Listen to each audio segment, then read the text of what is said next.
Dios le bendiga y muy buenas tardes a todos. Que el amor y la paz de Jesús, que sobrepasa todo entendimiento, esté sobre su vida y sobre su hogar. Hoy queremos darle la continuación a la enseñanza que tiene que ver con Dios y el divorcio, si Dios está a favor de que la gente se divorcie, si el recasamiento es bíblico. Y queremos compartir esa enseñanza el día de hoy. Y queremos tomar, antes de iniciar, lo que el apóstol Pedro dice en su primera carta, capítulo 4, verso 11, que si alguno hable conforme a la palabra. Y vamos a orar para que Dios pues esté trayendo la revelación y nos ayude a darle buen uso a su palabra.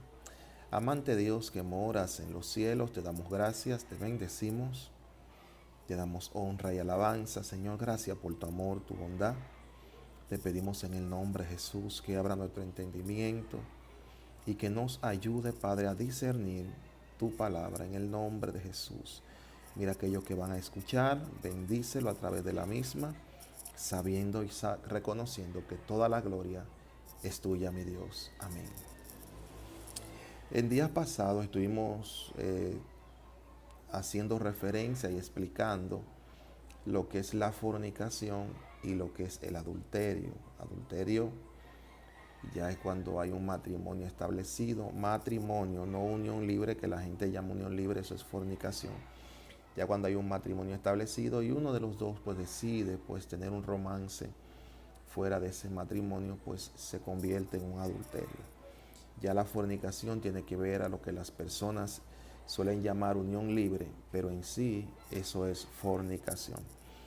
Y algo que decíamos y tocamos desde el Antiguo Testamento, explicamos concerniente allá lo que muchos usan como referencia en Mateo 19, porque Cristo le da esa aclaración. Y vuelvo y reitero, Jesús en todo momento explicó que el Padre, hablando desde el principio, lo que Dios el Padre estableció, no fue eso lo que dejó por sentado, de que hubiera una ruptura en el lazo matrimonial. Y quiero leerle, por ejemplo, acá en la primera carta a los Corintios, en el capítulo 7, verso 5, algunos versos de ahí. Sabe que ese pasaje de la primera carta a los Corintios, capítulo 7, es un pasaje muy esencial cuando se tiene que hablar del matrimonio. Y dice el verso 5, no os neguéis unos a otros a no ser por algún tiempo de mutuo consentimiento para ocuparos sosegadamente en la oración y volver a juntaros en uno para que no os tiente Satanás causa de vuestra incontinencia. Fíjese que el apóstol Pablo da la referencia de que en el lazo matrimonial está hablando de gente casada, porque esto es una carta dirigida a la iglesia de gente casada en un lazo matrimonial. Le está diciendo que no se nieguen lo que tienen que ver con el acto conyugal, a lo que corresponde en una pareja, a no ser que se pongan de acuerdo. Y aquí quiero tocar un punto muy importante, porque muchas veces, por ejemplo, nosotros como pueblo del Señor podemos descuidar, tanto el hombre como la mujer, esa parte. Y muchas veces el enemigo se mete por esa parte porque quizás hay uno de los dos que está más débil, está más descuidado en la oración. Y el enemigo aprovecha ciertas situaciones. A veces incluso se puede llegar a pensar que en el caso, por ejemplo, el hombre que se enfoca más en el ministerio y se descuida de lo que tiene que ver con la responsabilidad, en lo que tiene que ver en el acto conyugal con su pareja. Entre el descuido, la pareja muchas veces se siente insignificante, se siente mal, porque recuerde que la mujer tiene esa gracia o viene con ese don de sentirse atraída, de sentirse deseada, que la enamoren, que la elogien, que le digan cosas, ¿verdad?, de halagos. Y cuando eso pues empieza a faltarle, en el caso de las damas, pues ya eso empieza a abrir un hueco y una brecha en lo que tiene que ver en el matrimonio. Por eso el hombre debe de velar siempre por su matrimonio, tratar de cortejar a su esposa, de lo que le corresponde atenderla, de decirle palabras bonitas, piropearla de vez en cuando. Y el apóstol Pablo nos dice aquí, o hace alguna referencia, que no nos no nos neguemos a no ser que haya un mutuo acuerdo entre ambos. Vamos a tomar esta semana, este mes, estos 15 días de silicio, de ayuno, de oración, y ya pues hay un mutuo consentimiento entre ambos. Fíjese que el apóstol Pablo también en la misma carta, en el capítulo 7 del verso 10, dice: pero a los que están unidos en matrimonio, mando, no yo, sino el Señor, dice el apóstol Pablo, que la mujer no se separe del marido, y si se separa, quédese sin casar o reconcíliese con su marido, y que el marido no abandone a la mujer. Preste atención mucho a este verso bíblico, porque aquí este verso bíblico creo que le pondría la tapa a la olla, como se suele decir muchas veces. No deja más que ver la realidad de que Dios nunca ha aprobado un recasamiento o un divorcio. Fíjese claramente que el apóstol Pablo está explicando, y él mismo está diciendo a quienes, a los que están unidos en matrimonio. Y él está aclarando: no soy yo que mando esto, sino el Señor está mandando que la mujer casada, está hablando de la gente unida en matrimonio, que la mujer no se separe del marido. Y si se separa, o sea, en caso de que quiera separarse, debe de quedarse sin casar. Es lo que la Biblia dice. Y si se separa, quédese sin casar o reconcíliese con su marido, y que el marido no abandone a la mujer. Muchos hombres que abandonan el hogar por X y tal razón. Mire, esto es muy importante entender. Yo recuerdo que hace un tiempo, no sé si lo comenté en el video anterior, yo estaba saliendo de dar una charla familiar, y recuerdo que cuando salí me abordó una hermana afuera, y la hermana me dice: pastor, porque Dios me mandó a separarme de mi esposo. Ella quería escuchar como quizás una referencia de que yo pudiera darle acerca del divorcio. Y recuerdo que le dije: bueno, hermana, sí, la Biblia nos da derecho a separarnos. Lo que la Biblia no nos da derecho es a casarnos de nuevo mientras la otra pareja esté vivo. O sea, ahí tenemos la primera carta, la carta a los Romanos capítulo 7, que también habla acerca de eso. Y aquí mismo el apóstol Pablo también acaba de especificar de que si nos separamos debemos de quedarnos sin casar o reconciliarnos con nuestro marido. Mire, esto está haciendo un daño tan grande dentro de la iglesia, que muchas veces se toma o se pasa por alto la gravedad de esto. Y muchos pastores que conocen, porque lo triste es que muchos pastores saben que esto es un pecado, le permiten a sus miembros divorciarse y recasarse nuevamente sin buscarle una solución al matrimonio. O sea, no podemos convivir, y tú por tu lado y yo por el mío. El matrimonio se lucha. El matrimonio es como la comparación que Jesús hace con la iglesia, su relación de él con la iglesia. Y fíjese que Cristo está constantemente luchando por su iglesia. La iglesia cae, la iglesia falla, la iglesia peca, la iglesia muchas veces se desvía. Y Jesús trata de volverla al camino, de restaurarla, de levantarla, de ayudarla, de encaminarnos como iglesia a que no fallemos, a que estemos constantemente buscando de Él. ¿Por qué? Porque es una relación que hay. Y fíjense que una de las palabras que aparecen es que ya no son dos, sino una. Y el mismo Cristo lo especifica ya en Mateo 19. Y aquí es un verso que da por sentado claramente que el Señor no acepta ese asunto de divorciarse, hermano. No, no, no, no. Gloria al Señor para siempre. Miren, en el verso 39, que es un verso que yo lo comparo mucho equitativamente a lo que tiene que ver que el apóstol Pablo habla en la carta a los Romanos capítulo 7, ya lo que tiene que ver del verso 2 en adelante. Aquí en la primera carta a los Corintios 7:39 dice, mire cómo dice: la mujer casada está ligada por la ley mientras su marido vive. La mujer casada, o sea, está hablando de gente casada, unida en matrimonio. Dice que la mujer casada está unida, está ligada. ¿Por cuál ley? Por la ley matrimonial, la ley ceremonial. ¿Jura usted mientras vida tenga amar a esa mujer o a ese hombre en la buena, en la mala, en la salud, en la enfermedad. Jura usted ser fiel en ese matrimonio. Todo eso se lo dicen y usted hace un juramento allí. Gloria al Señor, usted hace un pacto con esa persona, porque el hombre puede pactar con el hombre. Ahora, el hombre no puede pactar con Dios, y eso quizás lo estaremos explicando más adelante. Pero sí, el hombre puede pactar con otra persona, con un hombre como yo, de carne y hueso como somos los seres humanos. Entonces, fíjese que claramente la Biblia habla y dice que la mujer casada está ligada por la ley mientras su marido vive. Pero si su marido muere, queda libre para casarse con quien quiera, con tal que sea en el Señor. Dice el apóstol Pablo, hablando aquí en la primera carta a los Corintios capítulo 7, en el verso 39. Fíjense que esto es claro, hermano. Esto no hay que buscarle una ciencia, o desatar un misterio. No, no, esto está claro, hermano. Esto es para entenderlo. Claro, la mujer casada está ligada por la ley al marido mientras éste vive. Pero si su marido muere, ella queda libre de la ley. El apóstol Pablo también lo enseña en la carta a los Romanos capítulo 7, cuando hace referencia. Dice que si su marido muere, pues ella queda libre de esa ley que la mantenía atada al matrimonio. Amén.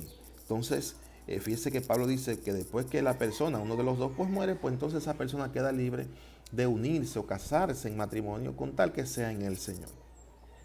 Otro punto muy importante que no se puede pasar por alto en el matrimonio.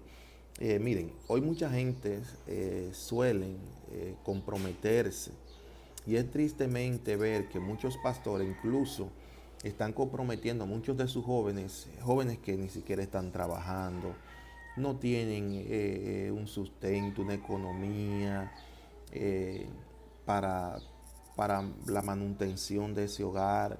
Y eso es muy delicado, hay que tener mucha cuenta. Nosotros como pastores que estamos, ¿verdad?, al frente de la grey, debemos de ser muy cuidadosos con eso.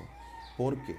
Porque por eso hay muchos matrimonios hoy en día que se encuentran, hermanos, derrumbados por la misma situación. ¿Cómo es posible que una persona que no esté trabajando quiera comprometerse? Bueno, está bien, tú tienes que comprometerte, pero trata de hacerte de algún ingreso, de algo que genere algún ingreso, para que cuando llegue la hora de tu casarte, quizás no pueda hacer una celebración, pero por lo menos casarte en lo que tiene que ver en los términos legal, y tratar de esa sierva que te vas a casar, con la que te vas a casar, tratar de buscarle un lugar apropiado y adecuado.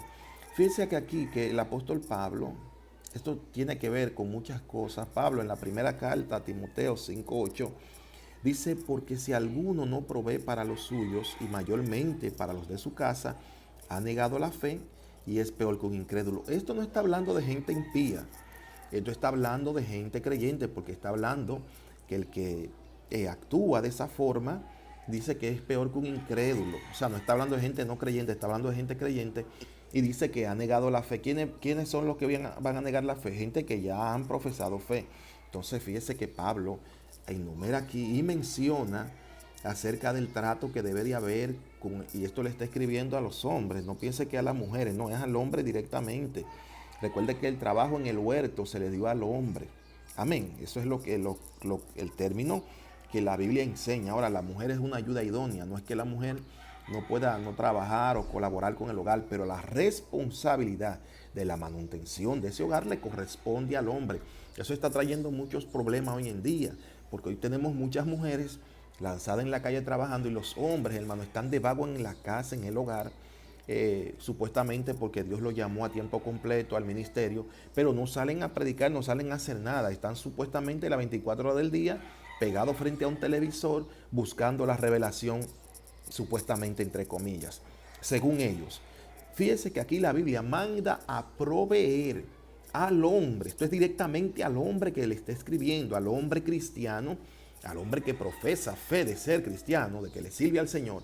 Le dice: tú tienes que proveer para tu casa, para tu hogar. Y si tú no lo haces, eres peor que un incrédulo. Y hay muchos hombres que son muy dados en la calle, de siervos del Señor, con halagos, con presentes a otras damas, y cortejan pero la de su casa, hermano, descuidada totalmente. Amén. Y eso es un fallo, eso es un error. Tanto aquel que se compromete debe, o sea, mi opinión, según lo que yo entiendo bíblicamente, usted como hombre que se va a comprometer, usted debe de tener un ingreso. Usted debe de tener un ingreso para usted llevarse esa dama, esa doncella, ponerla en la posición que le corresponde, no llevársela a pasar trabajo, sacarla de su casa, que están bien muchas veces, y lo que hace es que se la llevan a pasar trabajo, y eso es triste, por no tener un empleo. Y aquí la Biblia manda a que el creyente debe de proveer para su casa. Fíjense que aquí en Génesis 2.15 dice, tomó pues Jehová Dios al hombre y lo puso en el huerto de Edén para que lo labrase y lo guardase al hombre. Otro punto muy importante, muchos hombres entienden que el trabajo viene por causa de la mujer. Dios nunca quiso vago. Dios le dio a Adán primeramente un trabajo antes de darle una compañera. Entonces eso da a entender que antes de usted querer una compañera o tener una compañera, usted debe de tener un trabajo. ¿Para qué? Para que usted pueda mantener esa compañera por amor a Dios y usted pueda tenerla bien, su casita bien bonita, cumplir con los ingresos que le corresponde, la manutención que le corresponde en esa casa. Vuelvo y reitero, la sierva quiere trabajar, bueno, pues que es una ayuda idónea, no cargarle la responsabilidad, como yo he visto muchos matrimonios, de cargarle la responsabilidad a la mujer por ahí matada, haciendo, hermano, ya usted sabe, malabares para poder buscar el sustento y el hombre esperando que él le lleve. Y no obstante eso, si está sin trabajo, no es que salen a hacer diligencia para buscar trabajo, sino que también les espera con la casa sucia para cuando la sierva llegue, también tenga que ponerse a limpiar, a fregar y a trapear y a hacer todo, hermano, porque ni en eso ayudan. Entonces es muy triste. Yo creo que los pastores en esa parte deben de educar al pueblo y decirle al pueblo lo que le corresponde como hombres de Dios, su rol que le corresponde, deben de proveer para su casa. Amén. Y fíjese que aquí en Génesis 1.27 nos los comprueba nuevamente de que Dios antes de darle a Eva le dio un trabajo a Adán. No, tú quieres mujer, pero primero vamos a enseñarte a doblar el lomo, vamos a ponerte a trabajar para que tú entiendas que tú debes de proveer para lo suyo. Es un orden bíblico y eso ha estado desde el principio y va a estar hasta el final. Es el orden que Dios estableció. El hombre debe de salir a buscar el moro, como se le dice, la comida, el sustento para su casa. Claramente ahí lo podemos ver. Y dice acá, en el verso 28 del mismo capítulo 1 de Génesis, y los bendijo Dios, y le dijo, fructificaos, multiplicaos, llenad la tierra, sojuzgadla, llenad la tierra, sojuzgadla, y se enseñorea sobre los peces del mar, las aves del cielo, y toda la bestia que se mueve en la tierra. Aquí yo quiero aclarar un punto muy importante. Miren, muchos líderes, y se pueden llamar así, pastores, ministros, enseñan a sus miembros que el pecado del hombre y la mujer fue tener relaciones sexuales, según el término que ellos entienden. Pero fíjese que aquí claramente da a entender que uno de los primeros mandatos, o el primer mandato que Dios le da a ambos, después de haberlo bendecido, esa bendición tiene que ver con una ceremonia. Y yo soy de los que creo que el primer matrimonio lo celebró Dios. Estaba allí como juez y Dios fue el primero que lo casó, porque dice que Dios lo bendijo. Y después que Dios lo bendice, entonces que Dios le manda a fructificarse. ¿Cuál era la forma de fructificarse? Dios no ha violentado ni ha quitado la norma humana. El sexo es una bendición siempre y cuando se haga dentro del matrimonio y dentro del orden establecido. Se convierte en una aberración o en pecado cuando se hace fuera del matrimonio, que ya se convierte en un adulterio o se convierte en una fornicación, o cuando hay tipo de ciertas cosas que son indecorosas, que no se deben ni se pueden dentro del acto o lo que tiene que ver con las relaciones sexuales. Y fíjese que aquí claramente el Señor dice claramente, el Señor los bendice y lo manda a que se fructifiquen. ¿Por qué tocó este punto que es tan importante? Porque Dios, recuerde, Dios, hermano, cuando Dios forma a Adán y Eva, según Malaquías en el capítulo 2, según verso 15 en adelante, nos enseña que Dios quería una descendencia. Por eso usted ve que nosotros llamamos a nuestro Dios Padre y Dios nos mira como hijos. Amén. Ese privilegio Dios no se lo otorgó a los ángeles, nos lo otorgó a nosotros. Nosotros tenemos la facultad de procrearnos, ¿verdad? E invocar el nombre del Señor y nos convertimos en hijos de Dios, aquellos que hemos aceptado a Jesús. Así que te recomiendo que acepte a Jesús, mi amigo, si está viendo este video y no lo ha hecho, porque es una bendición pasar de creación a ser hijo de Dios. Entonces, claramente, fíjense que allí la palabra dice que Dios los bendijo y después que lo bendice, entonces lo manda a fructificarse, dando a entender que Dios primero lo casó, un acto, una ceremonia, Dios como juez lo casó, Adán y a Eva, el primer matrimonio que aparece en la Biblia, Dios lo casó, y luego de haberlos casado, entonces da a entender que le dijo fructifíquense. O sea, después de haberlo casado, Dios le da el permiso de poder tener relaciones sexuales. El sexo no es un pecado como muchas personas lo enseñan, incluso.